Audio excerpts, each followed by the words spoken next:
बात कर लेते हैं कार थेरेपी की।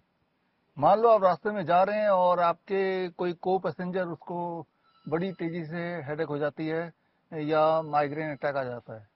तो ऐसे में उसको कैसे रिलीफ दें इमीडिएटली, कैसे उसके हेडेक में थोड़ा बहुत आराम दें। उसके लिए आपको क्या करना है, उसके इसे कहते हैं थेरेपेटिक पोजीशनिंग। थेरेपेटिक पोजीशनिंग क्या होता है? अभी आप देख रहे हैं मेरा सीट जो है ये लगभग 90 डिग्री एंगल पे, 90 डिग्री एंगल पे है। इसको इंक्लाइन करके 150 डिग्री एंगल, यानी कि उल्टी तरफ से देखें तो 30 डिग्री एंगल के हिसाब से इसको टिल्ट करना है। अब ये मैंने इंक्लाइन कर दिया, तो ये जो पोजीशन है यानी कि नीचे से 30 डिग्री और ये 150 डिग्री पूरा है। और अगर ऐसे मैं लेट जाता हूं तो इससे जो हेडेक है वो धीरे धीरे कम हो जाएगा। हेडेक को ठीक करने के लिए, उस वक्त रिकवर करने के लिए it can play an important role. इसे कहते हैं थेरेपेटिक पोजीशनिंग। अब एक और सिनेरियो ले लेते हैं। मान लो कोई ऐसा पेशेंट है जिसको ब्रेथलेसनेस हो रहा है, यानी कि जिसका SpO2 बहुत ज्यादा तेजी से गिर रहा है, करीब 70 तक पहुंच गया, यानी कि उसको सांसों की तकलीफ हो रही है। तो ऐसे में क्या करेंगे, इसका ठीक अपोजिट करेंगे। अपोजिट क्या? वो पेशेंट ऐसे इंक्लाइन होकर बैठेगा तो उसकी ब्रेथलेसनेस और बढ़ेगी, और इंक्लाइन होगा तो और बढ़ेगी। और उसके ब्रेथलेसनेस को ठीक करना है, उसके SpO2 को बढ़ाना है, तो कार थेरेपी बोल लीजिए इसको। अब ये एंगल कुछ ऐसे आगे की तरफ आ जाएगा, यानी कि वो आगे की तरफ इंक्लाइंड है ना। जैसे मैं देख रहा हूँ, मैं आगे की तरफ इंक्लाइंड हूँ। जैसे ही वो इस पोस्टर में बैठता है, जिस पोस्टर में मैं बैठा हूँ, अब धीरे धीरे, क्योंकि ये हार्ट है वो आगे की तरफ आ गया, lungs has expanded and by about 20%, and with in 15-20 minutes आप देखेंगे कि उसकी ब्रेथलेसनेस थोड़ी थोड़ी थोड़ी थोड़ी ठीक हो रही है। अगर और तेजी से ठीक करना है तो ये शीशा उतार देना, भी तो खैर उतारे हुआ है। तो शीशा उतारने के बाद गाड़ी चलाना है। जब गाड़ी चलेगी तो गाड़ी की हवा, ठंडी हवा जब उसके इस रीजन में पड़ेगा तो यहाँ रिसेप्टर्स होते हैं, और ये रिसेप्टर्स लंग्स को ट्रिगर करते हैं, जिससे लंग्स की एक्सपेंशन होती है और जिससे सांस लेने की जो एक प्रक्रिया है वो ज़्यादा आसान हो जाती है। और इससे हमने देखा है कि जो ब्रेथलेसनेस है प्लस जो SpO2 ड्रॉप है वो अल्टीमेटली 15-20 मिनट में मैनेज हो जाती है। तो देखिए कि just by changing the posture, therapeutic positioning से आप इमरजेंसी हैंडल कर सकते हैं, जब तक कि आप उसको एक सही जगह पहुंचा ना दें। और ये सिर्फ हेडेक के कॉन्टेक्स्ट में नहीं है, ये सिर्फ ब्रेथलेसनेस के कॉन्टेक्स्ट में नहीं है। लगभग हर तरह के मेडिकल इमरजेंसी में सबसे पहला स्टेप है थेरेपेटिक पोजीशनिंग। कि अलग अलग मेडिकल इमरजेंसी में पहले तो पेशेंट की पोजीशनिंग को इस ढंग से करो ताकि ग्रेविटी का जो असर है उस असर को यूज करते हुए, या एंटी ग्रेविटी असर को यूज करते हुए हम पेशेंट को उस वक्त थोड़ा रिलीफ दे दें, या विक्टिम को रिलीफ दे दें। विक्टिम मतलब, मान लो कोई आप जा रहे हैं, देख रहे हैं कोई एक्सीडेंट विक्टिम है और उसके हाथों में बहुत सारा चोट लग गया है, इंजरी हो गई है, ब्लीडिंग हो रही है, ब्लीडिंग रुक नहीं रही है। तो अब ब्लीडिंग को रोकना है। बिसाइड कि आप डायरेक्ट प्रेशर लगा के ब्लीडिंग को रोक सकते हैं, जो कि बड़ा इंपॉर्टेंट है, लेकिन उस वक्त उस ब्लीडिंग को रोकने के लिए इस हाथ को एंटी ग्रेविटी पोस्चर में रखना जरूरी होगा। अगर पैरों में इंजरी है और ब्लीडिंग नहीं रुक रही है तो पैरों को भी एंटी ग्रेविटी पोस्चर में रखना जरूरी है। और वो कैसे करेंगे, कार के अंदर रहते हुए जब while you are shifting the patient, तो वो जरा एक बार देख लेते हैं। तो मान लीजिए जो विक्टिम है वो एक्सीडेंट विक्टिम है, रोड में पड़ा हुआ है और इस हाथ में बहुत सारा ब्लीडिंग हो रही है, जो ब्लीडिंग रुकी नहीं रही। हालांकि आपने डायरेक्ट प्रेशर लगा के उसको रोकने की कोशिश की, लेकिन जब ट्रांसपोर्ट कर रहे हैं तो उस पेशेंट को एंटी ग्रेविटी, मतलब उसका जो पोस्चर होगा, that is called therapeutic positioning, वो कुछ इस प्रकार होगा। आपने इसको खोला, ये जैसे मैंने खोल दिया, अब पेशेंट को आपने लिटा दिया, लिटा के ये वाला हाथ जहां पे इंजरी है, इस हाथ को आपने इसके ऊपर रख दिया, यानी कि हार्ट के लेवल के ऊपर जो इंजर्ड पार्ट है वो होना चाहिए। इससे जो ब्लड फ्लो है यहाँ पे थोड़ा कम हो जाएगा। जब प्रेशर कम होगा तो ब्लीडिंग की संभावना भी थोड़ी थोड़ी कम हो जाएगी। तो ये सिर्फ हाथ के लिए नहीं करना है। मान लो उसके पैरों में इंजरी है और पैर, मान लो राइट पैर ही मैं बोलूं अपना, बहुत ज्यादा इंजर्ड है, ब्लीडिंग हो रही है, तो राइट पैर को नीचे ना रख के हार्ट के लेवल के ऊपर रखने की कोशिश करनी है। और पैरों के केस में इसकी जरूरत नहीं है। तो पैर कुछ ऊपर की तरफ अगर ऐसा उसका रह पाए while you are transporting the patient, तो इससे उसके जो ब्लीडिंग है वो थोड़ा थोड़ा कम होने की होता हुआ आपको दिखेगा। तो खैर ये एक बहुत ही इंपॉर्टेंट सब्जेक्ट है, थेरेपेटिक पोजिशनिंग। लगभग 30 तरह के मेडिकल इमरजेंसीज में therapeutic positioning is the first step. जैसे ही पेशेंट या विक्टिम को इमरजेंसी आई, सबसे पहले बिना सोचे, चाहे वो हार्ट अटैक का केस हो, चाहे वो कार्डियक अरेस्ट का केस हो, चाहे वो अस्थमा अटैक का केस हो, कई सारे मेडिकल इमरजेंसीज जिसमें जैसे ही होता है तो लोग या तो घबरा जाते हैं या एम्बुलेंस बुलाते हैं। But the first step is with in the first 2-3 second, जैसे आपने रियलाइज किया, फॉर एग्जाम्पल एक इंसान फेंट हो गया तो कौन सी पोजिशनिंग होगी, उसको हीट स्ट्रोक आ गया तो कौन सी पोजिशनिंग होगी। और अक्सर ये देखा गया just by therapeutic positioning itself, सिर्फ ये एक चीज करने से ही पेशेंट को रिवाइव करना काफी होता है, उसके आगे कोई और इंटरवेंशन की नीड नहीं होती। और आगे अगर कोई और इंटरवेंशन की नीड होती भी है तो कई सारे इंटरवेंशन ऐसी हैं जो आप अपने इसी एरिया में, यानी कि जहां पे आपके पास लिमिटेड रिसोर्सेज हैं, थोड़े बहुत कपड़े पड़े होंगे, थोड़ा बहुत पानी पड़ा होगा, इससे ज्यादा रिसोर्स नहीं होंगे, तो with all the limited resources, with all the limited spaces, बड़े से बड़े दिखने वाले मेडिकल इमरजेंसीज को बड़े आसानी से आप ना केवल हैंडल कर सकते हैं, ना केवल पेशेंट को रिलीव कर सकते हैं, आपको हैरानी होगी, आप पेशेंट को फुल्ली रिकवर इस तरह से कर सकते हैं कि उसको आगे हॉस्पिटल या किसी इंटरवेंशन की जरूरत ही ना पड़े। फॉर एग्जाम्पल मैं अगर बोल दूं कि आपने देखा कोई पेशेंट को फिट्स पड़ा हुआ है, सीजर पड़ा हुआ है, तो लगभग अगर आप किसी को भी पूछेंगे तो वो बताएंगे कि अल्टीमेटली उसको हॉस्पिटल तक एडमिट होना पड़ता है 1-2 दिन, और आगे की जो साइड इफेक्ट्स होते हैं उसको झेलना पड़ता है, बहुत सारी दवाइयों पे रहता है, बहुत सारे टेस्ट हो जाते हैं। जबकि इसके भी पहला तो थेरेपेटिक पोजिशनिंग है, और उसके बाद फिर एक्यूप्रेशर के पॉइंट्स हैं, और साथ ही साथ आयुर्वेद के कुछ गुण हैं जो इंस्टेंटली उसको with all the limited resources apply कर सकते हैं विद इन फ्यू सेकेंड्स। ना केवल आप उस ऑनगोइंग सीजर को हॉल्ट कर सकते हैं, बल्कि उस सीजर की वजह से जो साइड इफेक्ट उसको होना था, जिसकी वजह से अक्सर हॉस्पिटल में एडमिट रहना पड़ता है, उससे भी आप उस पेशेंट का या उस विक्टिम का बचाव कर सकते हैं। तो इस तरह के लगभग 51 या 52 तरह के medical emergencies and pain conditions हैं जहां पे आपकी सिर्फ नॉलेज एक वैल्यूएबल टूल की तरह काम कर सकती उस वक्त जबकि उस विक्टिम को आपके हेल्प की सबसे ज्यादा जरूरत है। तो खैर, मैं यहाँ बात कर रहा हूँ हमारे नए training program, it is called help, handling emergencies, life support and pain, ये फुल फॉर्म है इसका। और ये 1 महीने का ऑनलाइन ट्रेनिंग प्रोग्राम है। हर हफ्ते आपको 2 घंटे मेरे साथ बिताने हैं, लेकिन साथ में 3 दिन का हैंड्स ऑन ट्रेनिंग भी है जो ऑनलाइन नहीं हो सकता, जो ऑफलाइन आके ही आपको मेरे डॉक्टर बीआरसी मेडिकल एकेडमी में आके 3 दिन मेरे साथ रहना पड़ेगा। तो ये doctor BRC medical academy Delhi से करीब 1-1.5 घंटे की डिस्टेंस पे हरियाणा में है, समलखा जगह का नाम है।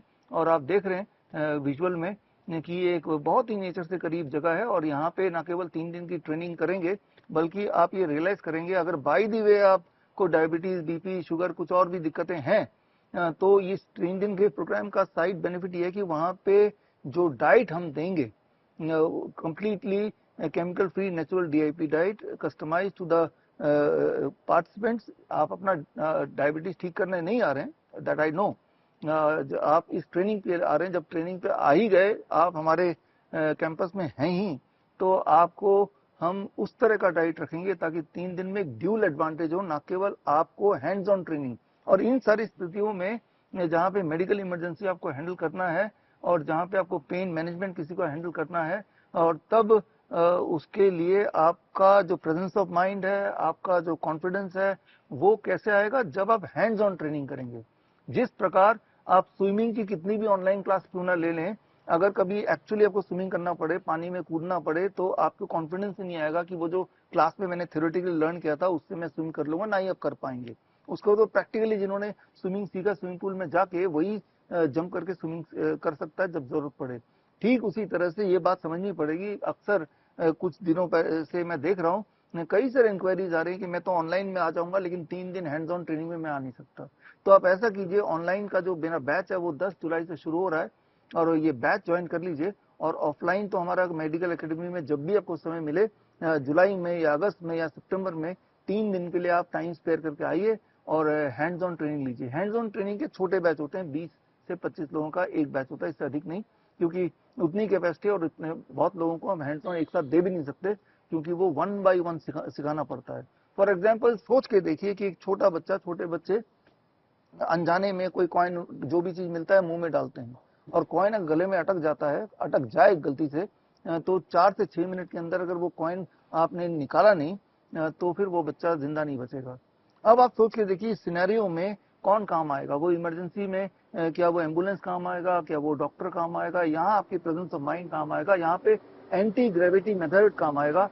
और ये एंटी ग्रेविटी मेथड क्या है और इसकी मदद से कैसे हम उस छोटे से कॉइन को एक्सट्रैक्ट कर सकें उसके मुंह से, चाहे वो छोटा बच्चा हो चाहे वो बड़ा इंसान हो, इसकी प्रैक्टिकल ट्रेनिंग जिसमें टूल्स हैं, टेक्निक्स हैं जो आपको सीखना पड़ेगा, और वो सीखेंगे तो ही आप रियल सिनेरियो में ये कर पाएंगे। अगर आप सोचते हैं कि इन सब चीजों की मुझे कभी जरूरत पड़ेगी नहीं, मैं आपको बता दूं कि पक्का जरूरत पड़ेगी। आप पास्ट में जाके सोचिए, आपके लाइफ में ऐसे इंसिडेंट या तो आपके साथ हुए होंगे या आपके आसपास होते हुए आपने देखे होंगे, लेकिन तब अपने आप को आपने लाचार फील किया होगा कि मैं तो कुछ कर ही नहीं सकता, या शायद कुछ हो ही नहीं सकता। एक ही तरीका है कि हॉस्पिटल ले जाओ। लेकिन अक्सर ये देखा गया है कि मान लो किसी को ऑनगोइंग हार्ट अटैक है, और जब तक हॉस्पिटल लेके जा रहे हैं तब तक वो जिंदा बचेगा कि नहीं कुछ नहीं पता, क्योंकि जो गोल्डन आवर होता है, पहले कुछ मिनट होते हैं, वही बहुत महत्वपूर्ण होते हैं। उस गोल्डन आवर को आपने वेस्ट कर दिया। आपने क्या आपने एम्बुलेंस को फोन किया, वो अपने टाइम पे आएगा और आके लेके जाएगा। और जाने के बाद भी, हॉस्पिटल में जाने के बाद, ट्रुथ तो यही है कि जो ड्रग वाला इंटरवेंशन होता है वो अक्सर फेल हो जाता है, मेजरली फेल हो जाता है। वो जो पहले गोल्डन आवर में जो आप करेंगे वही काम आएगा। तो जैसे मैंने बताया 51 तरह के medical emergencies and pain scenarios हो सकते हैं जहां पे आपका पहले कुछ मिनट में इंटरवीन करना एक इंपॉर्टेंट रोल प्ले करेगा, किसी की हेल्प करने में एक खास रोल वो दिखाएगा। तो खैर, मैं उम्मीद करता हूं कि ये जो हेल्प का ट्रेनिंग प्रोग्राम है आप ज्वाइन करेंगे। अगर ये ज्वाइन करना चाहते हैं तो आप www.bishrup.com/help में जाके अपना नाम रजिस्टर कर सकते हैं। किसी भी बैच में ज्वाइन कर सकते हैं, चाहे ऑनलाइन वाले बैच में ज्वाइन कीजिए, और अपने कन्वीनियंस से किसी भी 3 दिन का हमारा ऑफलाइन का जो हैंड्स ऑन ट्रेनिंग है उसमें आके ज्वाइन कर सकते हैं। और जब ज्वाइन करेंगे तो उसके बाद आपको सर्टिफिकेशन मिलेगा पास आउट होने के बाद श्रीधर यूनिवर्सिटी से, और एक खास आई कार्ड मिलेगा हेल्प इमरजेंसी प्रैक्टिशनर का from doctor BRC medical academy. और अगर खास तौर पे अगर आप क्लिनिशियन हैं, आप कोई डॉक्टर हैं, आप कोई हेल्थ कोच हैं, या फिर आप डाइटिशियन हैं, तो आपके लिए ये जानना जरूरी है। बिकॉज कोई भी अगर इमरजेंसी सिचुएशन आती है और अगर आप हेल्थ के फील्ड में हैं, तो आसपास के लोग ये एक्सपेक्ट करेंगे कि आपको कुछ ना कुछ आता है, आप कोई ना कोई इंटरवेंशन जरूर करेंगे।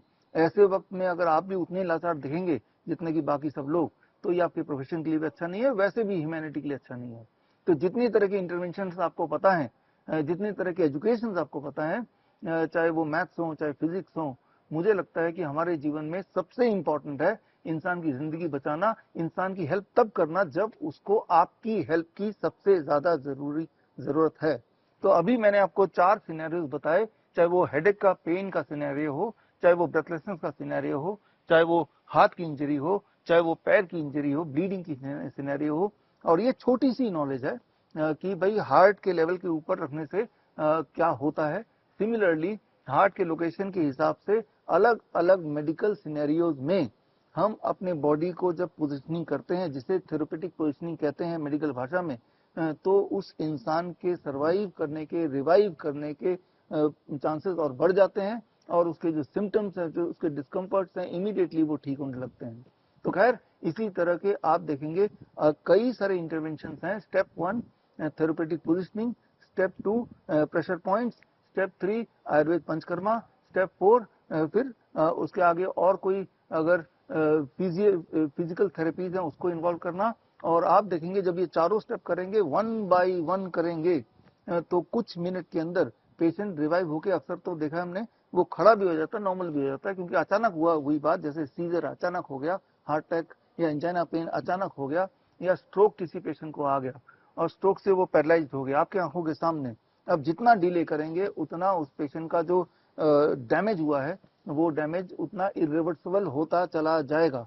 इसका मतलब ये है कि बाय द वे, जब तक कि आपका इंटेंशन भी हॉस्पिटल ले जाना, लेकिन वो भी एक टाइम कंज्यूमिंग काम है। जब तक आप ले जाएंगे तब तक क्यों ना हम उसको एक ऐसा माहौल दें, क्यों ना एक ऐसा इंटरवेंशन करें जिससे उसके बॉडी का डैमेज कम से कम हो जाए। तो इस लिहाज से अगर आप देखें तो मुझे लगता है कि श्योरली आप भी मानेंगे कि इससे बढ़िया एजुकेशन नहीं हो सकती, बल्कि मुझे तो लगता है कि चाहे किसी भी प्रकार की एजुकेशन आपने जिंदगी में ली हो या नहीं ली हो, ये हेल्थ की ट्रेनिंग जो कि दुनिया का पहला इंटीग्रेटेड मेडिसिन इन इमरजेंसी है, क्योंकि आपने अभी तक इंटीग्रेटेड मेडिसिन का कॉन्सेप्ट पिछले 10 सालों से पूरे दुनिया में आया है। हमारे भी हॉस्पिटल इंटीग्रेटेड मेडिसिन पे ही काम करते हैं, लेकिन इंटीग्रेटेड मेडिसिन इन इमरजेंसी ये कॉन्सेप्ट पहली बार आप देखने जा रहे हैं, जहां अलग अलग पद्धति का बेस्ट एक पर्टिकुलर सीक्वेंस में करके एक खास आउटकम लाना मकसद है। क्योंकि हम इस फील्ड में काफी समय से हैं और जो लोग मुझे पहले से जानते हैं, आपको ये पता है कि वो जो कोरोना काल का टाइम था, जिसे कोरोना काल बोलते हैं, डर के छुप के घर में बैठे हुए थे, तब से हमने अपना इमरजेंसी हेल्पलाइन नंबर चालू किया, जो आज तक चालू है। It had been already more than 6 year जब से ये चालू है, 5-6 साल। और इसीलिए हम इमरजेंसी हर तरह के 24 घंटे जो चलता है, इमरजेंसी हेल्पलाइन हमारा 24 आवर्स चलता है। और तब से लेकर अभी तक का एक्सपीरियंस हमने देखा है कि बड़े दिखने वाले इमरजेंसी जिन लोगों के पास हमारा इमरजेंसी हेल्पलाइन है, जब वो फोन करते हैं तो, और जब हम उनको यही वाले साइंटिफिकली एविडेंस बेस्ड उनको सारे टेक्निक्स बताते हैं, तो वो उससे उनका रिवाइव कितनी फास्ट होता है। And for most of the people उनको दोबारा किसी और इंटरवेंशन की आवश्यकता होती ही नहीं। तो ये बहुत ज्यादा जरूरी है, specially for our doctor BRC clinic at the rate home के जो क्लिनिशियंस हैं। तो जो हमारे स्टूडेंट्स हैं जिन्होंने मेरे बाकी ट्रेनिंग लिया है, या doctor BRC eight the rate clinic at the rate home के जो क्लिनिशियंस हैं, अगर आप इनमें से हैं तो आपके लिए खास डिस्काउंट है। उसके लिए कूपन कोड आप देख ही रहे हैं। ये कूपन कोड जब आप लॉगिन करेंगे अपने ईमेल आईडी से, तो आपको खास डिस्काउंट मिलेगा। बट ये जो डिस्काउंट है that is still only 30th of this month, 30th of June तक ही है, उसके बाद डिस्काउंट वैलिड नहीं है। और एक और बेनिफिट है, अगर आप 30 जून से पहले रजिस्टर करेंगे, ये बेनिफिट सभी के लिए है, तो आपको एक एडिशनल ट्रेनिंग सर्टिफिकेट मिलेगा। ये आयुष मंत्रालय से मिलेगा, ये योगा सर्टिफिकेशन है जैसा आप स्क्रीन पे देख रहे हैं। लेकिन इसके लिए अलग से आपको 36 आवर्स का ऑनलाइन ट्रेनिंग लेना पड़ेगा और आयुष मंत्रालय से सर्टिफिकेट मिल जाएगा। ये एडिशनल बेनिफिट है अगर आप 30 जून से पहले ही हमारे हेल्प कोर्स में रजिस्टर करते हैं तो फिलहाल मैं आपको मिलूंगा in the help course. All the best, thank you, जय हिंद। बड़ी से बड़ी बीमारी का आसान से आसान इलाज घर बैठे ही हो सकता है। अधिक जानकारी के लिए कांटेक्ट करें nearest doctor BRC clinic at the rate home.